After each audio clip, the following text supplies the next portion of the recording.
Hi guys, welcome back to my channel. I am back with another video for you, and in today's tutorial video I'm going to show you how to log into your Like account. So for this, first of all, open up the Like app. As you open up the app, on the top left corner you will see a profile button. Tap on it.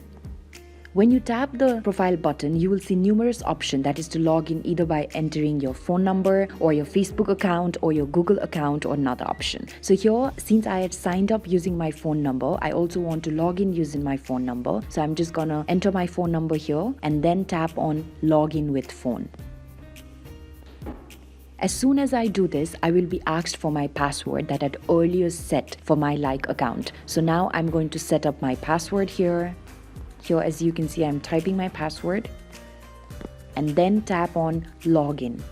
You can also choose the option of logging in with SMS code. That is, Like will send you an SMS code in the phone number that you'd already linked with the Like account. So you can do either ways. Here I've already typed in my password, so now I'm just going to tap on login. Skip this process.